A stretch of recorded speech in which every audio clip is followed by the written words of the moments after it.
جی وہ غلط کاریوں کے اندر پڑ گئے تھے، جس کی وجہ سے اب ان کی شادی ہونے والی ہے اور وہ کہہ رہے ہیں کہ جی اب ہم میل امپورٹنس ہمیں ہو گئی ہے، ہمیں مردانہ کمزوری ہو گئی ہے۔ پریمیچور ایجیکولیشن جو یہ کیا ہے اور اس کی کیا وجوہات جو ہیں وہ ہو سکتی ہیں؟ کیا ڈائٹ کا استعمال کر سکتے ہیں جس سے جو لوگوں کی جو میل امپورٹنس ہے وہ بہتر ہو؟ آپ کو یہ چاہیے تھا کہ اگر بچے کو کوئی بھی پرابلم سیکشولی ہوتی اور یہ سوسائٹی میں جو اتنے مسائل بن گئے ہیں، اس کی وجہ یہی بنی ہے کہ ہمارا کمیونیکیشن گیپ رہا ہے۔ ڈاکٹر مسعود ہومیوپیتھک فارماسیوٹیکلز پرائیویٹ لمیٹڈ، ایک صدی صحت بھری۔ السلام علیکم ویورز، امید آپ لوگ خیریت سے ہوگے۔ میرا نام ڈاکٹر محمد احمد فاخر ہے اور میں آپ کا ہوسٹ۔ آپ دیکھ رہے ہیں ڈاکٹر مسعود فارماسیوٹیکل کا آفیشیل چینل، اور آج کے اس پوڈ کاسٹ کے اندر ہم بات کریں گے مردانہ کمزوری کے اوپر، کہ یہ مردوں کے اندر بہت ہی عام لیکن بہت حساس مسئلہ ہے، جس کے اوپر لوگ بات کرنے سے پریشان ہوتے ہیں، جس کی وجہ سے پریشانی، ذہنی دباؤ اور ازدواجی مسائل جو ہیں وہ بڑھ سکتے ہیں۔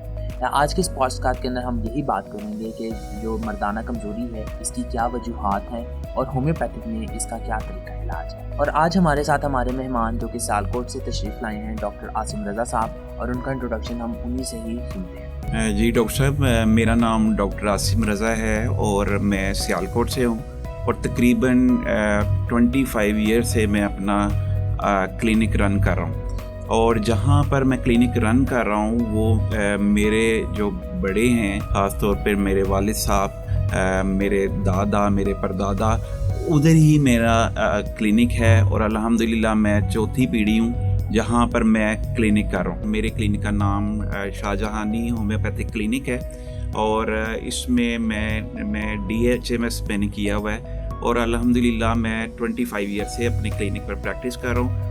اچھا ڈاکٹر صاحب، ہمارا جو پہلا سوال ہے وہ یہ ہے کہ جی آپ پہلے تھوڑا سا یہ ایلیبوریٹ کرتے ہیں کہ مردانہ کمزوری جو ہے وہ کیا ہے ایکچولی؟ اصل میں مردانہ کمزوری دو ایسے لفظ ہیں جس کے لیے جو ہماری سوسائٹی ہے نا، وہ مختلف قسم کے مت پر قائم ہے، لیکن آج میں کوشش کروں گا کہ آپ کو مردانہ کمزوری کے بارے میں بتاؤں۔ یہ صرف ایک ایسا پروسیس ہے جب آپ ایک ریلیشن پیدا کرتے ہیں سیکشولی، اس میں آپ کو کچھ مسائل اگر پیدا ہو جائیں، اس طرح اریکشن کا ہے، اریکٹائل ڈسفنکشن ہے، یا پری میچور ایجوکیشن ہے، اور یا آپ کی جو ہے وہ اندر سے فیلنگز نہ ہو، اس کو ہم لوگ مردانہ کمزوری پر لے جاتے ہیں۔ لیکن ہماری سوسائٹی میں اس میں مت بہت ہیں، مختلف قسم کے لوگ اس کے بارے میں مختلف باتیں کرتے ہیں۔ جی ڈاکٹر۔ اچھا ڈاکٹر صاحب، آپ نے اپنے ایک لفظ استعمال کیا اریکٹائل ڈسفنکشن کا، آپ تھوڑا سا یہ بتا دیں کہ جی جو اریکٹائل ڈسفنکشن ہے یہ کیا ہے اور یہ کیا کیا اس کی وجوہات جو ہیں وہ ہو سکتی ہیں؟ اریکٹائل ڈسفنکشن کا جو مین پرابلم ہوتا ہے لوگوں میں، اس میں مینٹلی، کیونکہ آپ کو دیکھیں جب تک آپ کا ذہن کسی چیز کی طرف نہیں جاتا، مثلا میں آپ کو ایک چھوٹی سی ایک بات بتاتا ہوں، ہماری یہ ٹیبل پر مختلف چیزیں پڑی ہوئی ہیں، لیکن ہمارا فوکس جو ہے اگر اس گلاس پر رہے گا تو پہ تو ٹھیک ہے، لیکن اگر مائنڈ ڈائیورٹ رہے گا، یہ ایک میرے پاس، کیونکہ میرے پاس پیشنٹس آتے ہیں اور میں نے یہ چیز بڑی نوٹس کی ہے اس کے کہ آپ اگر آپ کا مائنڈ ڈائیورٹ رہے گا تو اریکٹائل ڈسفنکشن ہوتا ہے۔ اس کے علاوہ ڈائبٹیز ہے، اگر آپ کے HbA1c بہت زیادہ ہے، آپ کو ہائپر ٹینشن ہے، یا آپ کو انزائٹی ہے، یا آپ کو ڈپریشن ہے، یا مینٹلی آپ کی فوکس نہیں ہے اس چیز پر، یا آپ کے ٹیسٹوسٹیرون لیول کم ہیں، اس طرح کی چیزوں پر آپ کا اریکٹائل ڈسفنکشن ہو سکتا ہے۔ لیکن زیادہ یہی ہے کہ آپ اچھے کسی ہومیوپیتھ کے پاس جائیں، تاکہ اگر آپ کو اس طرح کی چیزیں آ رہی ہیں، ہو سکتا ہے وہ آپ کو گائیڈ کر کے اس مسئلے کا حل کر سکیں۔ اچھا ڈاکٹر صاحب، ایک لفظ آتا ہے پری میچور ایجیکولیشن کا، کہ جی پری میچور ایجیکولیشن کافی لوگوں کے اندر کامن ہے، مردانہ کمزوری کا جو امپورٹنس کے اندر ہے ان کے اندر پری میچور ایجیکولیشن کیا ہے؟ آپ تھوڑا سا یہ بتا دیں کہ جی پری میچور ایجیکولیشن جو یہ کیا ہے اور اس کی کیا وجوہات جو ہیں وہ ہو سکتی ہیں؟ پری میچور ایجوکیشن کا جو مین وجوہات ہے وہ سینسٹیوٹی ہے، یعنی میں آپ کو ایک مثال دے گا، میں کیونکہ یہ ایک پروگرام ایسا ہے جس پر ہم کوشش کرتے ہیں کہ اپنے ویورز کو آسان لفظوں میں سمجھائیں۔ جس طرح آپ کے یہ AC لگا ہوا ہے، اس میں ایک تھرموسٹیٹ ہے، یعنی 23 پر جا کے اس نے ٹرپ کر جانا ہے۔ برین میں کچھ ایسے تھرموسٹیٹ ہیں کہ جو کہ آپ کو اس پیک پر جا کے ریلیز کروا دیتے ہیں، اور وہ ہے سینسٹیوٹی. یعنی آپ اپنے پر اتنا جو چیزیں ہیں وہ اپنے پر حاوی کر لیتے ہیں، جس کی وجہ سے یہ چیز آپ کی پری میچور ایجوکیلیشن پر چلی جاتی ہے. اور میں نے کافی جو پیشنٹ ہیں وہ اسی طرح ٹھیک کیے ہیں مختلف میڈیسن کے ساتھ. لیکن اس کے ساتھ ساتھ اگر آپ کے اندر مختلف قسم کے جو ہارمونز ہیں وہ ڈسٹرب ہیں تو اس سے بھی ہو سکتا ہے، یا آپ کو انزائٹی ہے، سٹریس ہے، یا آپ کی جو ڈائٹ ہے اور جس میں خاص طور پر زنک کم ہے، پروٹین کم ہے، اس کی وجہ سے بھی اس طرح کے مسئلے دیکھیں. لیکن یہ سارے جو فیصلہ ہے یہ ایک اچھا ہومیوپیتھ کر سکتا ہے کہ آپ کو جو یہ پرابلم ہے وہ کس چیز سے ہے، اور اس کے مطابق اگر ٹریٹ کیا جائے تو homeopathic is the best way. اچھا ڈاکٹر صاحب، آپ نے نا ابھی ایک بات کی کہ جی جو مائنڈ ہے وہ ڈائیورٹ ہو جائے، اور ہارمونس کی آپ نے بات کی.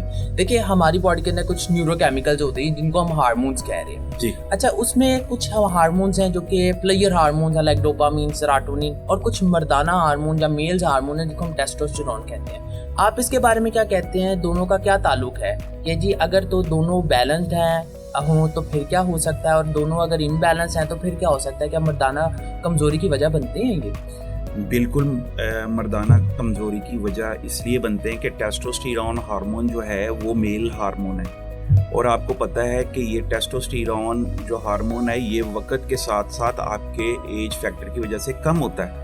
اور جیسے میں نے پہلے بھی آپ کو بتایا ہے کہ آپ اگر ڈائٹ آپ کی لائف سٹائل اچھا نہیں ہے، ڈائٹ آپ کی اچھی نہیں ہے، تب بھی یہ پرابلم کر سکتا ہے. کیونکہ آج کل جو ہماری ینگ جنریشن ہے، خاص طور پر آج میں جو بات کروں گا وہ ڈائٹ کے بارے میں بات کروں گا کہ ڈائٹ میں ہمیں نہیں پتہ ہوتا کہ صبح کیا کھاتے ہیں، شام کو کیا کھاتے ہیں، دوپہر کو کیا کھاتے ہیں. اور جنک فوڈ کا زیادہ استعمال ہماری ینگ جنریشن میں مختلف قسم کی ڈیفیشنسی کی طرف ہمیں لے کر جا رہا ہے، اور زنک کی کمی اور پروٹین کی کمی جو ہے وہ اس طرف لے کر جا رہی ہے، جس کی وجہ سے ٹیسٹوسٹیرون لیول کم ہو جاتا ہے. اچھا ڈاکٹر صاحب، میرا اگلا سوال بھی یہی تھا ڈائٹ سے ریلیٹڈ ہی کہ جو امپوٹنسی ہے یا جو مردانہ کمزوری ہے اس کے اندر ہم کیا ڈائٹ کا استعمال کر سکتے ہیں جس سے جو لوگوں کی جو میل امپوٹنس ہے وہ بہتر ہو جائے؟ یہی بات ہے کہ ایک تو لائف سٹائل آپ اچھا کریں، اور اس کے ساتھ جو ڈائٹ لیں اس میں مختلف نٹس جو ہیں وہ اس کو میں نے بڑا اچھا دیکھا ہے. میں اپنے پیشنٹس کو خاص طور پر بتاتا ہوں کہ آپ اپنی ڈائٹ میں نٹس کا استعمال کریں، خاص طور پر والنٹ کا. میں نے والنٹ میں دیکھا ہے کہ اس کے اندر زنک بہت زیادہ ہے. لیکن ہماری کچھ متھ پر بڑی چیزیں چل رہی ہیں ڈاکٹر صاحب. پہلے یہ ہے کہ ہم لوگ یہ کہتے ہیں کہ مچھلی نہیں کھانی، انڈا نہیں کھانا، فلاں چیز نہیں کھانا. جب پیشنٹ سے پوچھو بھائی کیوں نہیں کھانا، وہ کہتا ہے یہ گرم ہوتی ہیں، یہ فلاں چیز ہوتی ہیں. تو پھر میں یہ کہتا ہوں کہ آپ کی جو باڈی کے اندر جو آرگنز ہیں ان کی تو 24 آور ڈیمانڈ ہے. اگر آپ ان کو وائٹامن نہیں دیں گے، آپ ان کو پروٹین نہیں دیں گے تو وہ تو مسئلہ کر جائے گی.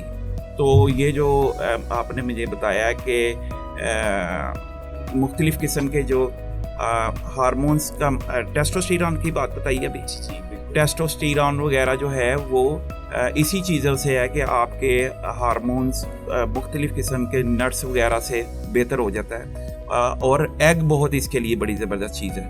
یعنی ایگ کا استعمال ایک مکمل ڈائٹ ہے، اور اکثر لوگ سے پوچھے جائے تو وہ ایگ اس کو جو ہے وہ نہیں کھاتے کہ گرم ہوتا ہے. تو اس مت کو ہمیں ختم کرنے چاہیے. جی سر، بالکل آپ نے بڑی اچھی بات کی کہ اکثر بالکل یہ جو متس ہیں ہم نے کیا کیا ہوا اپنی ڈائٹس کو ہم نے اے سی اور ہیٹر ہی بنایا ہوا ہے کہ یہ گرم ہے، یہ ٹھنڈا ہے، یہ نہیں کھانا. یہ بہت ہی مسکنسیپٹس ہیں. اچھا ڈاکٹر صاحب، میں نے ایک چیز یہ پوچھنی تھی کہ کچھ لوگ یہ کرتے ہیں کہ اگر میل امپوٹنس ہوتا ہے وہ کچھ ان پروفیشنل ڈاکٹرس کے پاس چلے جاتے ہیں یا ان کے پاس چلے جاتے ہیں، ان کنسرن پرسنس کے پاس جن کے پاس کوئی نالج نہیں ہوتا، they have concern lack of knowledge. تو وہ کیا کرتے ہیں، وہ ان کو کچھ آئنٹمنٹس دے دیتے ہیں، جیلس کی طرف لے آتے ہیں، اسپریز کی طرف لے آ جاتے ہیں کہ جی آپ لوکل اپلائی کریں تاکہ آپ کی جو میل امپوٹنس ہے وہ بہتر ہو جائے. اس کے بارے میں آپ کیا کہتے ہیں؟ اگر کوئی پرسن جو ہے وہ یہ چیز استعمال کر رہا ہے، اسپریز ہو گئے، آئنٹمنٹس ہو گئے، جیلس ہو گئے، استعمال کر رہا ہے، اس کے ڈی میرٹس کیا آ سکتے ہیں اور آفٹر افیکٹس کیا ہو سکتے ہیں اس کی ہیلتھ کو؟ اس سے پہلے تو یہ آپ یہ دیکھیں، جب آپ کسی بھی ڈیزیز کو روٹ کاز پر نہیں جاتے تو آپ کا کیس خراب ہوتا ہے.